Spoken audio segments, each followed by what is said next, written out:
কোরআন খুলে দেখাচ্ছে। দেবী নরেন্দ্র উপরে আমাকে বলছে কোরআন খুলে, এ দেখেন নির্বাচন দেখাচ্ছে, কোরআন মাজিদ খুলে। লা হাওলা ওয়ালা কুওয়াতা ইল্লা বিল্লাহ, লা হাওলা ওয়ালা কুওয়াতা ইল্লা বিল্লাহ। সম্মানিত দিনী ভাই বোন, আপনার মেধা ভালো, আমি বিশ্বাস করি। আপনার মেধা ভালো, আমি বিশ্বাস করি। আমি পড়ি বেশি, এটা আপনাকে মেনে নিতে হবে। আমার কাজী ফতোয়া লেখার ক্লাস করা। আমি 6টা 7টা প্রতিদিন পিরিয়ড পড়াই, ক্লান্তি বুঝি না। আমি ফতোয়া বোর্ড পরিচালনা করি, আমি চর্চা করি, এটুকু আপনাকে আমি বলতে চাচ্ছি। আমি বসে থাকি না। কাজে আপনি হেউতুচ্ছ মনে করে কিছু কথা বলবেন। আমাকে সুলতানগঞ্জের এক ভাই বলছেন, আমি এখন উনি বেঁচে আছি না আমি বলতে পারি না, আমাকে বলছে আব্দুর রাজ্জাক আল্লাহ তোমাদের অন্তরে কহর মেরে দিয়েছে, কহর। এগুলো আমাকে বলছে কহর মেরে দিয়েছে, যে দোয়া করেন আল্লাহ যেন কহরটা খুলে দেয়। আমি আর কি বলতে পারি।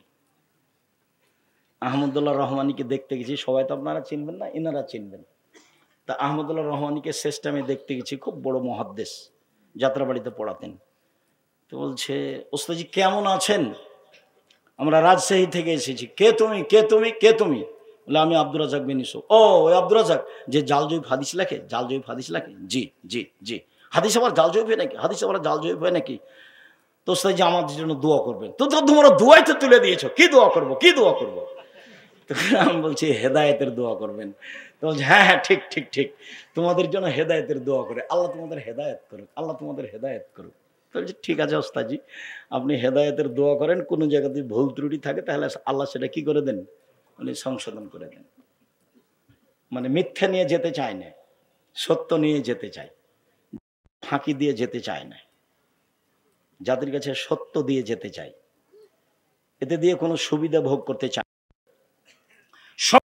ভাই বোন, মেয়ের সাথে সদাচরণ, মহিলাদের সাথে আল্লাহ রাসূল বলছেন পৃথিবীর মানুষ যদি 2টা মেয়ের লালন পালন করে, 2টা মেয়ের, তাহলে আমি মুহাম্মদ সাল্লাল্লাহু আলাইহি সাল্লাম আর ওই 2 মেয়ের বাপ জান্নাতে একসাথে থাকবো। তখন আঙ্গুল জমা করেছেন। আর বলেছেন যারা ইয়াতিমের লালন পালন করে সে আর আমি জান্নাতে একসাথে থাকবো। তখন আঙ্গুল দুটি এভাবে ফাঁকা করেছেন।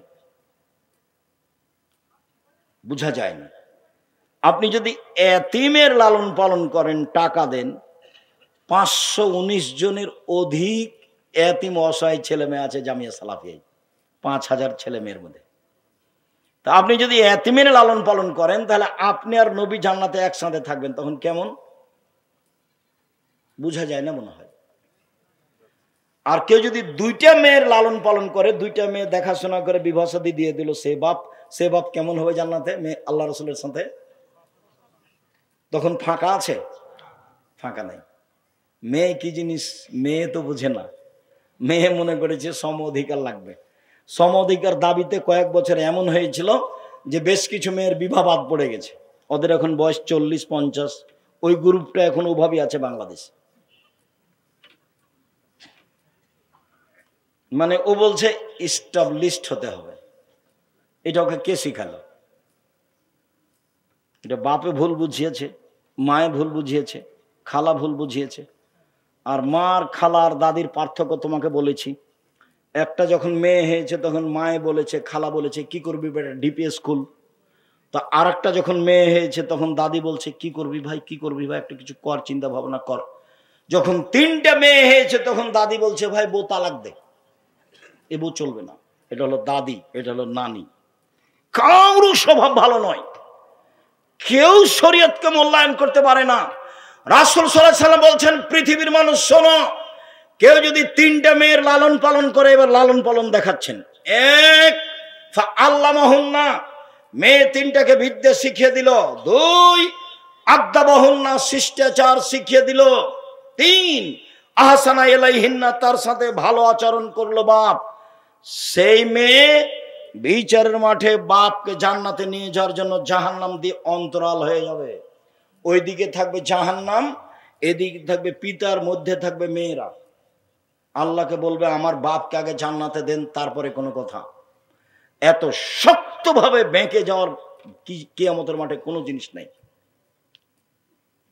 এই মেয়ে তিনটে যেভাবে জান্নাতে নিয়ে যাওয়ার জন্য, বাপকে জান্নাতে নিয়ে যাওয়ার জন্য বেঁকে বসবে, এত শক্ত মাধ্যম পৃথিবীতে কিয়ামতের মাঠে আর কোনো জিনিস হবে না। মেয়ের লালন পালন বাপে তো বুঝতে চায় না। সম্মানিত দিনী ভাই বোন, বলছিলাম রাসূল সাল্লাল্লাহু আলাইহি সাল্লাম বললেন মেয়েদের জান্নাত সহজ। 1, 5 ওয়াক্ত সালাত, 2, রমজান মাসের রোজা সিয়াম, 3, স্বামীকে মেনে চলা, 4, জেনায় লিপ্ত না হওয়া, 4টে। যদি কোনো সময় জেনা হয়ে যায়, এদিকে দিনী বোন শোনেন, যদি জেনা হয়ে যায় তাহলে আজ থেকে বন্ধ করে দেন, তওবা করেন, আজ থেকে বন্ধ করে দেন, পৃথিবীর যে কোনো বিপদ থেকে বেঁচে যাবেন। 1, আজ থেকে বন্ধ করে দেন, বিচারের মাঠে বিশেষ ছায়াতলে থাকতে পাবেন। 2, 3, অনাহা নাফসানিল হাওয়া ফাইনাল জান্নাত হেল মাওয়া। কেউ যদি অশ্লীল কাজ থেকে নিজেকে ঠেকাতে পারে, আল্লাহ বলছেন আমি তাকে জান্নাতুল মাওয়া দিয়ে দিব। আপনি বন্ধ করেন, আপনার জন্য জান্নাতুল মাওয়া অপেক্ষা করছে।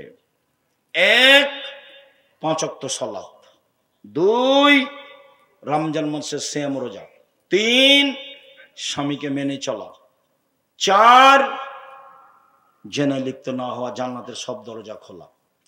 রাসূল সাল্লাল্লাহু আলাইহি সাল্লাম বলছেন পৃথিবীর মানুষ শোনো, খায়রুন নিসায়ে, সবচেয়ে ভালো মহিলা কে?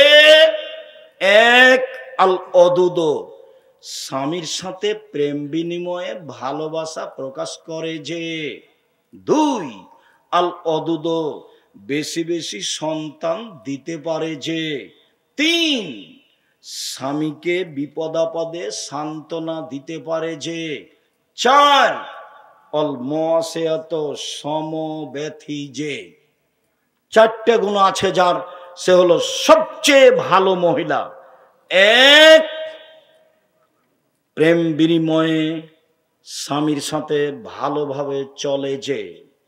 2, বেশি বেশি সন্তান দিতে পারে যে। 3, স্বামীকে সান্ত্বনা দিতে পারে যে। 1 মিনিট, সান্ত্বনা কি আব্দুর রাজাক সাহেব? দেখবেন, এদিকে দেখেন, এই ছেলে এদিকে খেয়াল করো। আপনি আমার দিন বোন একটু খেয়াল করেন, স্বামীকে কিভাবে সান্ত্বনা দিবেন দেখাই।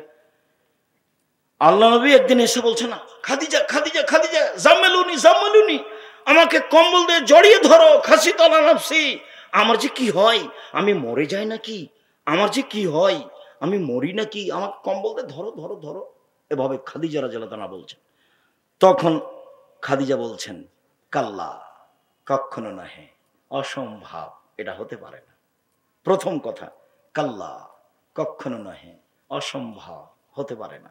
তারপর বলছেন আল্লাহে, আল্লাহর কসম, আল্লাহে, আল্লাহর কসম, আল্লাহে, আল্লাহর কসম, লাইজিক আল্লাহ, আল্লাহ আপনাকে অপমান করবেন না। কেন? 1, আপনি সদাচরণ করেন। 2, অসহায় মানুষের পাশে থাকেন। 3, অসহায় মানুষের প্রয়োজন খুঁজে বেড়ান। 4, মেহমানকে খাবার দেন। 5, বিপদগ্রস্তকে খুঁজে বেড়ান। অতএব আল্লাহ আপনাকে অপমান করবেন না। এ দেখেন স্বামীকে সান্ত্বনা দিচ্ছেন। তারপর বলছেন চলে আমার চাচার কাছ থেকে আপনাকে ঘুরিয়ে নিয়ে আসি। এ দেখেন স্ত্রী সান্ত্বনা দিচ্ছেন। আর আপনার কথা বলি, দিনী বোন শোনেন, আপনার কথা বলি, স্বামী যদি এসে বলে খুব বিপদ খালেদা, খুব বিপদ খালেদা, খুব বিপদ, কি হয়েছে কি হয়েছে, এই ঘটনা, এই তোমাকে তো যেতে নিষেধ করলাম, কতবার নিষেধ করলাম, তুমি যাও কেন? হ্যাঁ, তুমি যাও কেন? তোমারই স্বভাব ভালো নয়, তোমাকে কতবার বললাম যায় না। এ দেখেন, বোঝা যায়, বোঝা গেল না মনে হয়? ওটা খাদিজা আর এটা আপনার স্ত্রী। কি বুঝে সান্ত্বনা? এ বলছে তুই গেলি কেন, তোর তো স্বভাব খারাপ, তুই গেলি কেন? রাসূল সাল্লাল্লাহু আলাইহি ওয়াসাল্লাম বলছেন আজকের আলোচনার শেষ হাদিস, এই ছেলে থামো, যাওয়ার সময় ছেলেরা গেটে থাকবে। এটা কওমি মাদ্রাসা, যেটা একমাত্র আল্লাহকে সন্তুষ্ট করার জন্য পড়ে ও পড়ায়, এখানে কোনো স্বার্থ নেই। দান এরকম জায়গাতেই করতে হবে। যাওয়ার সময় 10 টাকা থেকে 20 টাকা থেকে সকাল থেকে কত হোটেলে কত কি করে খেলেন তার কোনো হিসাব নাই। তো যেহেতু এইটা একমাত্র আল্লাহকে সন্তুষ্ট করার পথ, কাজে এখানে দান করতে হবে।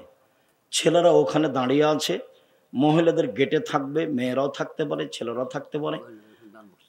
আপনি অবশ্যই খালি যাবেন না। আমার একটা কথা মনে রাখেন, পতিতালয়ের মহিলা যদি কুকুরকে পান করে জান্নাত পেতে পারে, কুকুরকে পানি পান করে যদি জান্নাত পেতে পারে, এরকম কওমি মাদ্রাসায় 10 টাকা দান করলে আপনি জান্নাত পাবেন ইনশাআল্লাহ। এটা আপনি দৃঢ়তা রাখেন। আর দান করলেন যেটুকু সেইটুকু আল্লাহ পূরণ করে দিবেন। প্রত্যেক দিন ফেরেশতা 2 জন নেমে আসে, একজন বলে আল্লাহ যে যেটুকু করলো সেটুকু পূরণ করে দাও, আর যে যতটুকু করল না তুমি তার ততটুকু ক্ষতি করে দাও। আপনি যাওয়ার সময় যদি 10 টাকা দিয়ে যান, 50 টাকা 500 টাকা দিয়ে যান, ওইটুকু পূরণ হবেই। আর যদি না দেন ওইটুকু ক্ষতি হবেই, ওটা কাউকে বলা লাগবে না। ওটা বুখারী মুসলিমের হাদিস, আল্লাহ রাসূল বলছে। কাজে এইটুকু ভুল করবেন না। আপনি আমার দিনী বোন, আপনাকে বলছি সম্মানিত দিনী বোন, নবীরা জান্নাতে যাবে, সিদ্দিক জান্নাতে যাবে, শহীদেরা জান্নাতে যাবে, ওইসব মহিলাও জান্নাতে যাবে যারা স্বামীর সাথে ভালো আচরণ করতে পারে, তারাও জান্নাতে যাবে। সম্মানিত দিনী ভাই বোন, আমি আপনাদের 5 ওয়াক্ত সালাত আদায়ের জোরালো আন্তরিকভাবে অনুরোধ জানিয়ে, কোরআন তেলাওয়াত করার অনুরোধ জানিয়ে, হালাল রুজির অনুরোধ জানিয়ে, মানুষের সাথে বাপই রুজি হয়ে যায়। আল্লাহ বলছেন মান সাররাহু, যে চায়, যাকে ভালো লাগে, আইয়ুবসাতা লাহু ফি রিজকিহি, তার রুজি বেশি হয়ে যাক, ওয়াইনসালাহু ফি আসারিহি, বয়স বেড়ে যাক, এটা যদি কেউ চায়, ফাল এসিল রাহমাহু, সেজন্য স্মরণ করে। এই ছেলে, সামনে বসে আছো, ধৈর্যের পরিচয় দাও, ব্যস্ত হয় না। আর আপনি আমাকে কোনো কাজ দেখায়েন না। আমি আব্দুল্লাহ বিন ফজল রাহিমাহুল্লাহ নই যে ভোর পর্যন্ত বক্তব্য দিব, কিছুক্ষণ পরই শেষ করব। কাজে আপনি ধৈর্যের পরিচয় দিবেন। এবার আপনার আমি কাছাকাছি চলে আসছি। এখন যেটা বললাম সেটা হচ্ছে এই, কি দিয়ে বয়স বেশি হয়? ভালো চাল চলন দিয়ে, সদাচরণ দিয়ে। কি দিয়ে রুজি বেশি হয়? এই ছেলে মনে রেখো, তোমার বা তোমার বাপের ব্যবসা যদি মায়ের খায়, তাহলে বুঝতে হবে তোমার বাপ তোমার ফুফুকে জমি দেয়নি। বুঝতে হবে যে তোমার বাপ কারোর সাথে গন্ডগোল করে, কারো টাকা মেরে খেয়েছে, কোনো না কোনো সমস্যা আছেই। 1, বয়স বেশি হয়ে যাবে, 2, রুজি বেশি হয়ে যাবে, কাজ ভালো চাল চলন, যা হবে হবে, ভালো চাল চলন হারাবো না, ভালো চাল চলন হারাবো না। এই সদাচরণ হারাতে রাজি নই, যা হবে হবে, গালিমন্দ খেয়ে থাকতে রাজি। ভবিষ্যতেও তুমি কখনো ভুল করেও তোমার বাপ মায়ের সাথে, চাচা চাচির সাথে, আত্মীয় স্বজনের সাথে মন্দ আচরণ করো না। তুমি এভাবে দলীয় মাঠে নামিও না, তুমি ভালো আচরণে টিকতে পারবা না। শুনুন সম্মানিত দিনী ভাই বোন, আয়েশা রাদিয়াল্লাহু তাআলা আনহা বলেন, পৃথিবীর মানুষ শোনো, ভালো চাল চলন আল্লাহর আরশকে ধরে এভাবে ঝুলছে,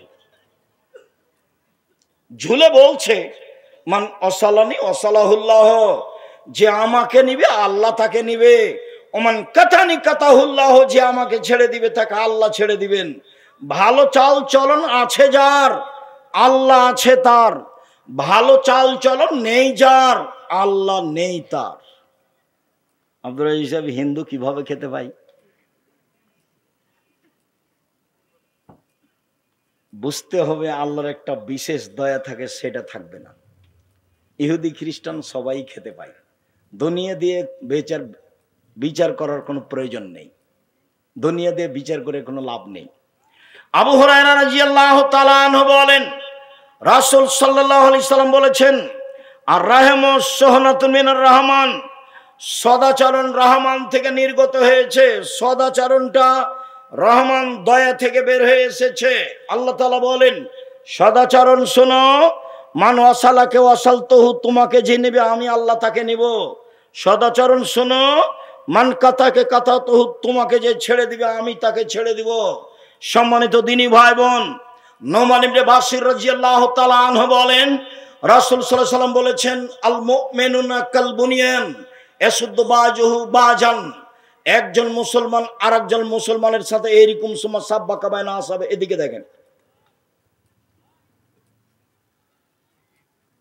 এভাবে মুসলমান আপনি দল করলে ও যদি বিপদে পড়ে তাহলে আপনি বলবেন ঠিক হয়েছে, ঠিক হয়েছে, ঠিক হয়েছে। তো সেটি কি এটা হলো?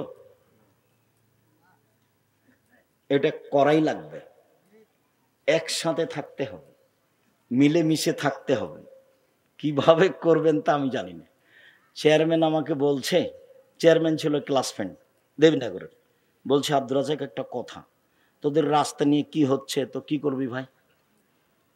চেয়ারম্যান তুই এক কাজ করবি, যখন রাস্তা আমাদের বাড়ির দিকে যাবে তখন এভাবে ঢুকে যায়, এভাবে যদি কেউ কিছু বলবে না তোকে, তাহলে তুই আসবি না। বলে আমরা ওইসব কাজে যাই না। তারপরেও যদি মনে করিস যে কি করতে হবে, তো এন্তাজ মেম্বারকে বলিস যেটা করবে সেটা করে নিস। সামাজিক কোনো কথা নিয়ে আমরা কথা বলতে রাজি নই। আমাদের অর্থ সম্পদ জমি জায়গা নিয়ে আমরা সমাজে কথা বলতে রাজি নই। এটা করবে করবে। আমার নানির কথা আমার মা বলতেন, আশেপাশে যে সব ধান কাটা নিল তুমি কখন কাটবা? বলে সবাই কাটা লিখ তারপরে। কেন? বলে আমি আগে কাটতে যদি কারো এক থপ বেশি করে কাটেনি তাহলে তুই জবাব দিবি, তুই জবাব দিবি। অতএব দুই পাশ কি করুক, কাটা নিক, তারপরে কাটবো। তারপরে তো দুনিয়া করে চলে গেছে। কি বলতে চাচ্ছেন? প্রতি বছর যে আলটা কেটে কেটে কমিয়ে দিলেন, এতে আপনার কতটুকু লাভ হয়েছে? গত বছর আল একটু মোটা ছিল, এবছর কি হয়েছে? কেটে দিয়েছেন। এই আল দিয়ে যে হাঁটে সেই গালি দেয়, যে হাঁটে সেই গালি দেয়। গালি দেয় যার যেভাবে মনে চায়। এক একজনের গালিতে এক এক রকম, সেটা তো আপনি ভালোভাবে জানেন।